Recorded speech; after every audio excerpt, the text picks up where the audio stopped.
Oh bonjour, vous êtes là. Je vous avais pas vu.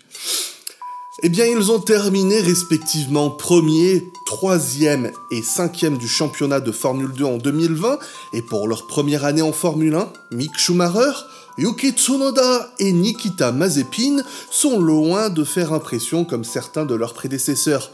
Entre crash, manque de rythme et nombreuses erreurs, ils ont même eu tendance au contraire à ternir leur nom au regard des moins initiés. Donc pour comprendre les différentes raisons derrière cela, je vais tenter dans un premier temps de rapidement présenter nos trois protagonistes pour nous faire une idée de leur potentiel et ensuite évoquer les éléments qui peuvent expliquer leurs difficultés et enfin refaire rapidement leur saison et voir ce qu'on peut nuancer dans leurs résultats pour un petit peu mieux les mettre en perspective. Et précision importante pour ceux qui suivent pas du tout, en fonction des catégories juniors, parce que là on va faire le flashback, un week-end peut être composé de 2 courses ou 3 courses en fonction des catégories. Donc par exemple en Formule 3, tu peux commencer la 2e épreuve en ayant gagné 3 courses. Voilà. On va donc rapidement se plonger dans la partie encyclopédique pour survoler leur curriculum vitae, et je vous propose de commencer par celui qui a le plus impressionnant des trois, Yuki Tsunoda, protégé de Honda et membre de la filière Red Bull. CV impressionnant principalement par les quelques lignes qui le parcourent. À titre de comparaison, Nicolas Latifi, qui est arrivé en F1 l'an dernier, il a littéralement passé 2 fois plus de temps dans les catégories juniors que Tsunoda avant d'arriver en Formule 1. En impressionnant dans l'école de karting de Suzuka, Petit Noda rejoint l'académie Honda et fait ses débuts en monoplace pour 2 courses à Suzuka en Formule 4 japonaise, et nous sommes en 2016. Il sublime dès sa première course en terminant 2e, montant sur le podium pour sa première course, et il termine 4e pour sa seconde. Autant dire que l'année suivante, il fait une saison complète et il termine 3e du championnat, et il le gagne l'année suivante en 2018. Et pour vous donner une idée, la course automobile au Japon est aussi compétitive qu'en Europe, sinon bien plus, parce que tout est condensé dans un seul pays, et on a de gros constructeurs prêts à s'investir à tous les niveaux pour propulser leurs futurs talents. Et d'ailleurs, Honda a vite compris que Tsunoda, c'était un de leurs plus gros talents du futur, avec ses nouveaux liens avec Red Bull qui venaient de se faire via Toro Rosso puis Red Bull pour 2019. L'arrivée de Tsunoda en Europe pour le préparer à arriver aussi en Formule 1, elle semblait inévitable mais également risquée, parce que la compétition européenne n'a que très rarement été le fort des pilotes japonais. Il y a des machines bien différentes, des mentalités bien différentes également, en termes d'approche du pilotage, de duel roue contre roue, tout ça. Mais en le propulsant aussi jeune, on lui laisse le temps d'apprendre. Et à cela, Tsunoda répond « Non merci, j'ai la flemme d'attendre, je vais tout de suite tout défoncer ». Tsunoda fait ses débuts européens en 2018 en Formule 3 internationale, donc autant dire une catégorie ambitieuse qui compte des noms tels que Robert Schwartzman, Marcus Armstrong, Yuri Vips, Christian Lundgaard, Liam Lawson et j'en passe. Et sa première moitié de saison est assez moyenne. Mais après ce temps d'adaptation, il réalise 7 entrées dans les points consécutives, prenant 3 podiums dont sa première victoire en fin de saison à Monza. Et c'est là que tout le monde a vite compris qu'il faudrait vite compter avec lui. Sa promotion en Formule 2 en 2020 pouvait sembler précipitée, surtout après une première course où il a envoyé son équipier au tapis, mais dès la 2e épreuve, il signe la pole position et domine la course sous une pluie dantesque, et il termine 2e qu'à cause d'une stratégie ruinée à cause d'une panne radio. Parce qu'il savait pas qu'il devait rentrer au stand. Cela ne l'empêche pas de prendre 3 victoires et 7 podiums en 2020 et d'occulter son équipier et rival de l'académie Red Bull, Jehan Daruvala. Ouais, moi aussi j'oublie qu'il existe jusqu'à ce que je rementionne son nom. Et si la promotion de Tsunoda en Formule 1 pour cette année semblait précipitée, seul le fou dira que Yuki n'avait pas montré un potentiel incroyable jusque-là. Et on reviendra sur notre kiki dans un petit moment, le temps de parler du champion de cette saison 2020, Mick Schumacher. La carrière de Schumacher, c'est l'inverse de Yuki, dans le sens où il ne semble avoir brûlé aucune étape et il a pris le temps d'avancer progressivement. Ses débuts en monoplace se font en 2015, en Formule 4 allemande. Il acquiert une première victoire très vite, mais il termine 10e du championnat, ce qui est modestement respectable. Mais en montant dans l'écurie Prema en 2016, le voilà qui termine 2e du même championnat et de celui de Formule 4 italienne, et il termine 3e au MRF Challenge, qui est un petit championnat de monoplace, et qui concourt tout ça en parallèle. C'est pas rare que certains juniors, surtout ceux qui peuvent se le permettre, participent à plusieurs catégories pendant la même saison. Il débute en Formule 3 européenne en 2017, donc là ça commence à devenir un petit peu plus poivré, et il se construit cette réputation de pilote très lent à démarrer avant de briller en fin de saison et surtout sur la seconde saison. Parce qu'en 2017, il finit seulement 12e, et l'année suivante, la deuxième fin de saison du championnat, il explose avec 5 victoires et une deuxième place en 6 courses. Son passage en Formule 2 en 2019 était donc parfaitement logique, et bien qu'il sera un des 2 seuls rookies à gagner une course cette année, sa saison enchaîne les coups de génie, les poisses incroyables et les moments peu glorieux, mais en 2020, il démontre une régularité sublime dans un des championnats les plus disputés de la catégorie pour remporter le titre. Et pour parler de son coéquipier, Nikita Mazepin a très vite compris que dominer les championnats de karting russe, c'était pas très révélateur, et il rejoint rapidement la scène européenne, notamment en Italie. Il fait ses débuts en monoplace en 2015 au MRF Challenge. Il prend très vite un podium. Ensuite, il se lance plus sérieusement en Formule Renault 2.0 l'année suivante, et également au Toyota Racing Series en Nouvelle-Zélande. Mais aucun résultat probant, et sa saison 2016 sera tout aussi vide en Formule 3 européenne. Mais on doit noter un exploit en Formule 3 britannique où il participe aux 3 courses de la 7e manche à Snetterton, parce qu'il en remporte une des 3 pour ses débuts, ce qui est pas mal du tout.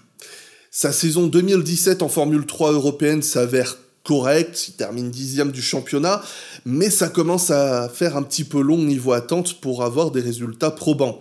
Et c'est justement en GP3 en 2018 qu'il surprend le plus de monde en terminant vice-champion derrière Antoine Hubert. Et bien que ce soit la première saison complète où Mazepin dévoile tout son talent, ce ne sera pas la première fois qu'il aura battu Callum Ilott qui finit juste derrière au championnat. Parce que la première fois qu'il l'a battu à Ilott, c'était en 2016 quand il lui a collé une droite dans le paddock. Après, en même temps, il l'avait gêné en essai libre. Comme la majorité des rookies, il est invisible en 2019 en Formule 2, mais en 2020, il se révèle dès la 3e manche en Hongrie, remontant du fond de grille pour prendre son premier podium. Et il continue sur cette lancée pour finir 5e du championnat. J'ai essayé de faire le plus concis, et évidemment, synthétiser c'est une chose, analyser c'en est une autre. Et pour nous replacer dans le contexte du début de saison de Formule 1, donc là on parle du mois de mars, pour voir quelles étaient les attentes autour de ces petits, j'ai demandé à un expert des catégories juniors de nous partager ses impressions. Mais vu qu'il n'était pas là, j'ai demandé à Tim de Formula et il a accepté. Je suis là, hein. J'ai entendu du coup. J'ai dit un truc qu'il fallait pas. Bon, tant pis, on va faire comme si de rien n'était et comme si moi aussi j'avais envie d'être là. Ok ? Bon, déjà, pour vraiment pouvoir parler de mes attentes avant le début de la saison, il faudrait se repencher en détail sur la carrière chez les jeunes de nos 3 rookies. Mais bon, on va essayer de faire ça assez rapidement.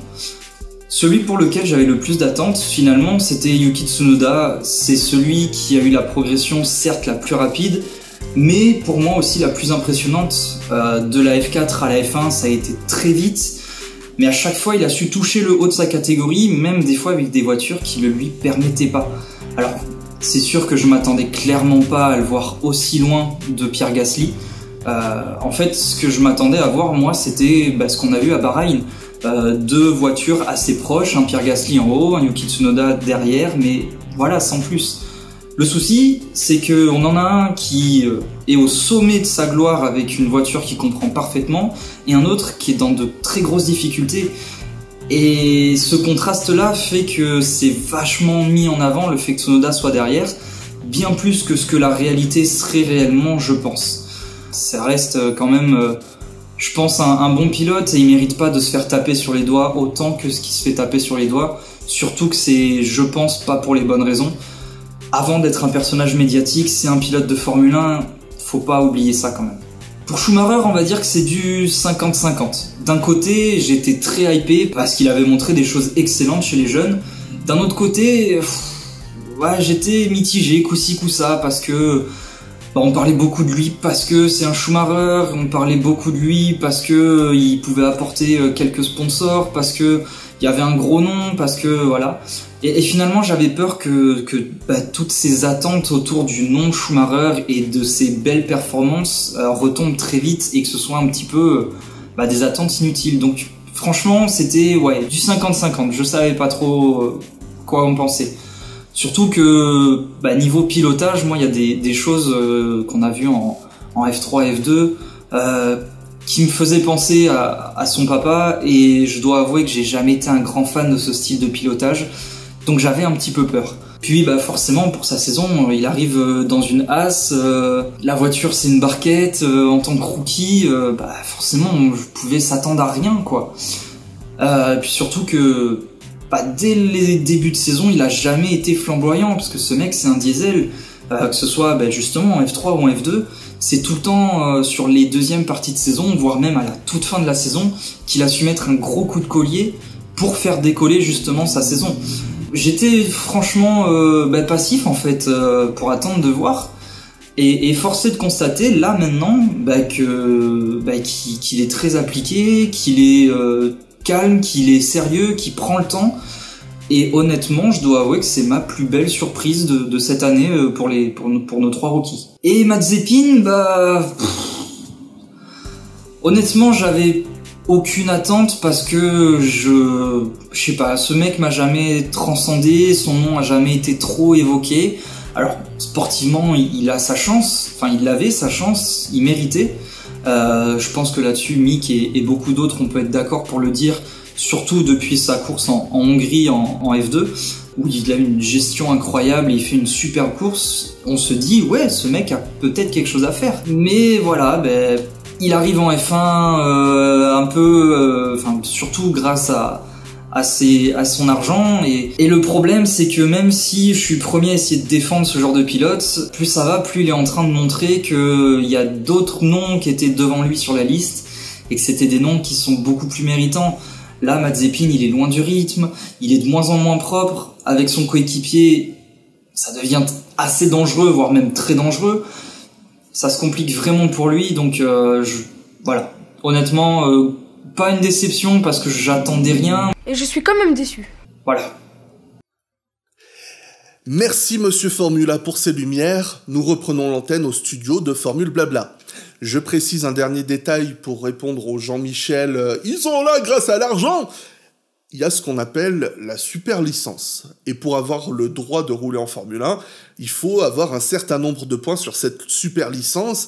Et pour avoir ces points, il faut avoir de bons résultats au championnat des catégories juniors, quoi. Et même des catégories en général, parce que l'endurance, l'IndyCar, tout ça, ça compte. Donc c'est pas demain qu'on va avoir des Gelael, Samaya ou Raghunathan voir débouler en Formule 1. N'importe quel pilote arrivant en Formule 1 a déjà démontré des capacités. L'argent, ça ne fait que donner le coup de pouce supplémentaire que d'autres, parfois plus doués certes, n'ont pas, et c'est pas juste, mais c'est comme ça que ça marche. Donc, outre leur respectable parcours qu'on a évoqué, et le soutien de Papa, de Ferrari et de Red Bull, en finissant tous les trois dans le top 5, Mazepin, Schumacher et Tsunoda ont prouvé qu'ils méritaient leur chance en Formule 1. Maintenant, pourquoi que ça marche pas de ouf cette année, on va voir les quelques difficultés qu'ils ont en commun, en commençant par les nouvelles réglementations. Et oui, cette année 2021, on a vu une nouvelle réglementation technique. En 2020, on a dû avoir certaines des meilleures voitures de toute l'histoire en termes de performance pure, et pour limiter les vitesses élevées atteintes en virage, et aussi dans le but de chambouler la hiérarchie, on va pas se mentir, les Formule 1 ont eu de gros changements au niveau du train arrière pour réduire l'appui. On a vu, surtout en début de saison, beaucoup de pilotes, même expérimentés, faire beaucoup d'erreurs simplement. Mais bon, on va dire tout le monde est logé à la même enseigne, pas vrai ? Mais on va dire peut-être pas tant que ça en fait, parce que après avoir testé les merveilles qu'étaient les F1 de 2020, ces jeunes pilotes se sont retrouvés dans des monoplaces avec un arrière instable, et généralement, les jeunes pilotes ont une approche assez brutale en entrée de virage, portant beaucoup de vitesse et demandant justement un arrière capable de supporter ces changements de direction assez brutaux. Évidemment, c'est une généralité, tous les pilotes conduisent différemment, mais je ne serais pas étonné que ce facteur ait un impact. L'année de transition 2021, c'est une année où toutes les équipes ont leurs ressources centrées sur la saison suivante. Si un de leurs pilotes est en souffrance, il est hors de question de gaspiller une partie du budget capé ou du temps de recherche limité pour les aider à s'améliorer dans une saison qui n'aura aucun impact sur le futur. Ça veut pas dire que les équipes laissent tomber leurs pilotes, simplement que ces jeunes se retrouvent forcés de s'adapter à des machines qui les mettent en difficulté, plutôt que de développer une voiture qui peut évoluer avec eux, comme Russell chez Williams ou Norris chez McLaren ces dernières saisons. Le manque de roulage! C'est d'une aberrante simplicité, le manque de roulage est explicite. Moins un pilote roule, plus il marche, mais aussi moins il roule, moins il a l'occasion de se familiariser avec sa machine, et en plus des essais privés qui sont interdits sur les Formule 1 récentes, cette année on a vu le plus court intersaison de l'histoire, avec 3 jours seulement à Bahreïn, dont un avec une tempête de sable. Et je rappelle, c'est 3 jours pour 2 pilotes, donc nos petits, ils ont eu 1 jour et demi pour se familiariser avec ces nouvelles machines. Certes, Mazepin a déjà roulé occasionnellement avec Force India, mais c'était en 2017. Certes, Tsunoda et Schumacher ont enchaîné les tours sur des vieilles Toro Rosso et Ferrari pour se familiariser avec les vitesses des Formule 1. Et certes, encore une fois, tout le monde est à la même enseigne. Mais un pilote expérimenté comme Alonso, qui lui aussi était un peu en position de rookie cette année, a bien plus de données dans son cervelet pour s'adapter à une machine qu'il ne comprend pas et comparer ce qu'il doit affronter avec ce qu'il a vécu. C'est l'expérience en gros. Et maintenant que tous ces facteurs ont été mis en avant, on va conclure en faisant du cas par cas. Avoue que tu t'attendais à une blague sur les facteurs. Tsunoda! On peut l'oublier très vite, mais Yuki a excellemment commencé la saison. Les essais privés se sont bien passés, et à part une qualif et un départ peu brillant à Bahreïn, il a fait une superbe remontée pour rentrer dans les points, tout ça jusqu'à ce crash à la course suivante à Imola en Q1. Il remontait très bien dans les points le dimanche, mais il a perdu la voiture à la relance et il a fini en dehors du top 10. Et à vrai dire, sa saison est allée de mal en pis à partir de là, traduisant le vrai manque de confiance d'un pilote s'enfermant dans une spirale négative. Son côté nerveux dans la voiture qui faisait rigoler tout le monde a fini par agacer tout le monde, et il a enchaîné 2 crashs en qualification à Bakou et au Castellet. Et malgré quelques louables prestations, en Autriche, en Grande-Bretagne ou à Bakou par exemple, Tsunoda semble abattu et il a reconnu que cette grande forme du début de saison lui avait donné un petit peu trop de confiance et il se retrouve aujourd'hui dans cette situation délicate et qu'il n'a peut-être même jamais affrontée. Et je rappelle, Tsunoda, c'est le pilote le plus jeune du plateau, laissons-lui un petit peu de temps. Certes, Honda est derrière lui pour le soutenir, mais attribuer uniquement cela pour justifier son prolongement pour 2022, ça me paraît un peu malhonnête, parce que même si Red Bull est cruel, ils laissent généralement au moins 2-3 saisons à leurs jeunes pilotes, et ils ont conscience que le contexte est difficile, et qui plus est, les promesses qu'il a affichées en junior ne sortent pas de nulle part. Oublions 2021, laissons-lui le temps de repartir sur de bonnes bases pour 2022, peut-être même 2023 si ça se passe pas trop mal l'an prochain. Mazepin! La confiance en Formule 1 fait tout, et ce n'est pas Nikita Mazepin qui dira le contraire. Et ce que je vais dire va s'appliquer évidemment à Schumacher, la VF21 est une atrocité. Partie de la voiture de 2020, la plus petite équipe du plateau qu'est Haas n'a pas caché que toutes ses ressources seraient centrées sur 2022, et l'équipe s'est contentée du strict minimum pour rendre la voiture légale, suite aux changements réglementaires qu'on a eu à l'intersaison. Comme chaque équipe, cette année, Haas a pu conserver son châssis pour réduire les coûts, mais, paroxysme des ennuis, Haas a perdu un châssis en 2020 suite au crash enflammé de Grosjean. Et Mazepin a constaté les répercussions de cela dès les essais libres 1 à Bahreïn.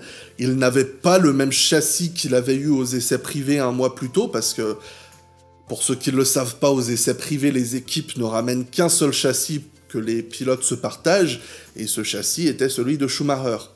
Kikita n'avait aucune confiance dans cette nouvelle voiture, et en course, il a découvert la puissance des perturbations aérodynamiques en Formule 1 dès le 3e virage. Les courses suivantes ont été une lente progression avant de récupérer un ancien châssis, celui couru par Fittipaldi fin 2020, mais qui était plus lourd que celui de Schumacher. Bon, après, à quel point ça avait un impact, on sait pas. Mais il était plus en confiance avec celui-là, et je trouve que ça s'est senti, des qualifs moins mauvaises, des courses plus probantes, mais les nombreux week-ends pluvieux depuis qu'il a enfin le même châssis que son coéquipier, donc depuis Spa, ces week-ends de pluie ont prouvé qu'il était très loin du compte, incapable de donner des performances sérieuses et de s'adapter aux conditions changeantes.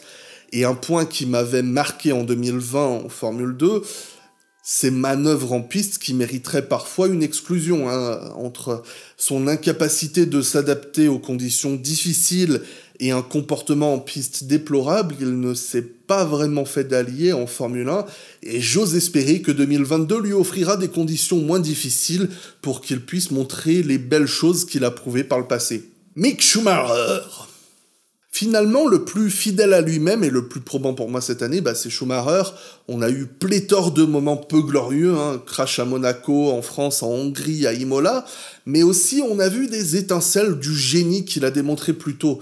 Sa dernière Q2 à Istanbul doit être le moment fort de sa saison jusqu'à aujourd'hui. Mais il a aussi montré de belles manœuvres défensives en Hongrie lorsque le chaos l'a placé un peu trop haut dans la hiérarchie. Mais ce qui frappe chez lui, c'est sa sérénité.